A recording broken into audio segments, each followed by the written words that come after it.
with a great win? What pleased you most? Obviously, the way we're starting the last few weeks has been really positive. We're playing a really good, combative, contested style of football, and the boys are building a lot of spirit and connection. To see the boys, continually play for each other and win their 1v1s and celebrate the moments has been really pleasing. I suppose the small aspects here to concentrate on to turn around a bit of a sloppy end of the season before going to the finals. Yeah, no, it's we were 7-2 at the start of the year, and we had a fairly decent, replenishment with our list. We did come across probably 7 or 8 injuries out of our main squad, which certainly does affect players playing their role, debuting younger kids, and we just probably had to reset and refocus a little bit once we lost our way, and certainly the boys the last 3 weeks have really bought into what we're trying to build, and it's been a really promising 3 weeks. Just in terms of the build-up with the premiership crowd, Joel Cross, all those types of things, are those sort of aspects mentioned?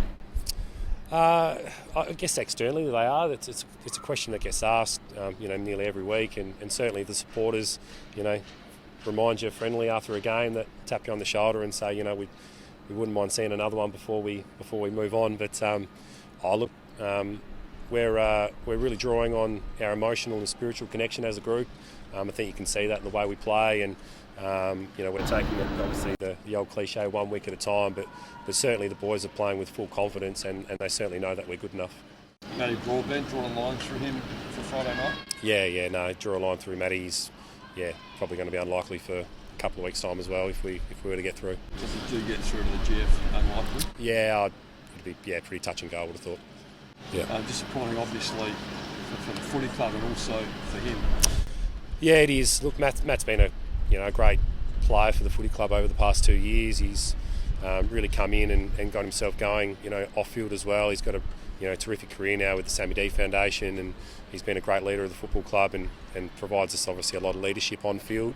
We'll be doing everything we can to get him right for a couple of weeks' time, but we've got a really important prelim to finish off this week's first, so we're going to have to make sure that we've got our best foot forward going this week. You won both matchups this year. The last one at the Bay went down to the wire pretty much. You knocked Donnell out of the finals last year. Do you feel like you match up pretty well against the Tigers? I think we match up really well against the Bays. They had our measure, I think it was round 6 or 7 earlier this year. They had a big third quarter, and other than that, I think it was pretty even the whole game. And last time we played them, it was only, I think, 3 points of difference with 4 minutes to go, and they kicked 2 goals, late once we were sort of trying to get to win the game, and I think it was a 15 or 16 point loss. So, we had our opportunities to win that game, and we'll certainly take great confidence out of, our first semi-final against them last year. Bryce against his old club, how significant has Bryce been for South this year? I think you can probably just tell by the way he's playing. He's loving his football. He's playing with great confidence. He's been a really good ambassador for the football club, and no doubt there'll be some really nervous moments leading into the game for him against his whole club. But the way he just competes and contests around the game, around the contest, I've no doubt he'll have a good one. Assuming the under-19's playing the curtain raiser against WA AFL Grand Final, I'm assuming Roberts and Paul Francis are playing for you guys? Yeah, no, they're required players, and they're just loving the position they're in at the moment to be able to play a preliminary final at Adelaide Oval, and try and do something pretty special for the football club that has been yearning for a long time. They're committed to the football club. They're just really connecting with the boys really well, and Jason said last night he just can't wait to run out on Friday night. Talk about special. His performance was pretty special. Some of the things he did on the weekend against Norwood. Yeah, Jason's a terrific competitor. It's been pretty well noted all year in the way he goes about his football. He plays on the edge, and the way he takes the game on when the ball gets to the outside, as well as how he likes to match it on the inside, and tackle and chase and win his 1v1s. He's a special player, and hopefully he's got a couple of good games left in him for the South Adelaide Footy Club. What sort of influence do you reckon Bryce has had on those young boys until they embark on over the long run?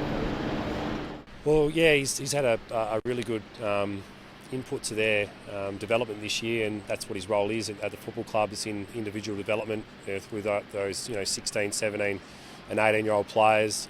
Does a bit with our 19-year-olds as well. So the form lines of Jason's obviously been trending for a few years now, but probably just more the psychology around just the pressure off field with being touted as a 1, 2 or 3 draft pick. I think obviously Jason's been able to draw upon Bryce's experience going through that stages that Bryce was in 15, 16 years ago. So he handles himself terrifically, Jason.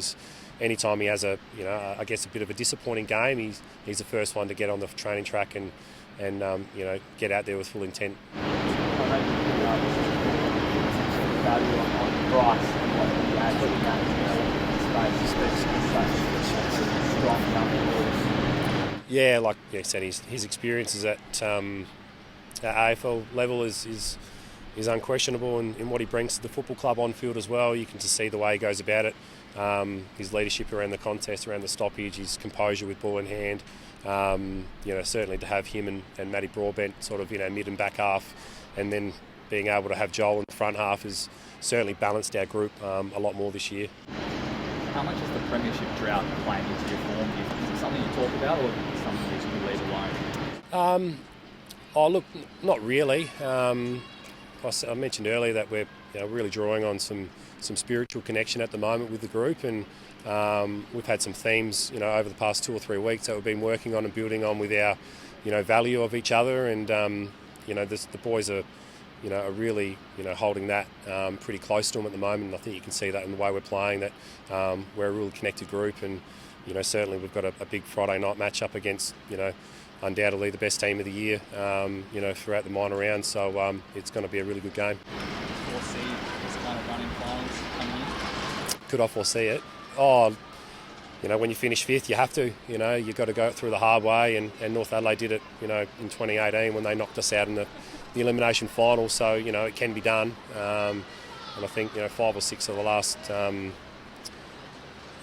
premiership winners have come through the prelim, so certainly they're the hardest games to win generally, they say, and we're really confident and excited for the contest this week.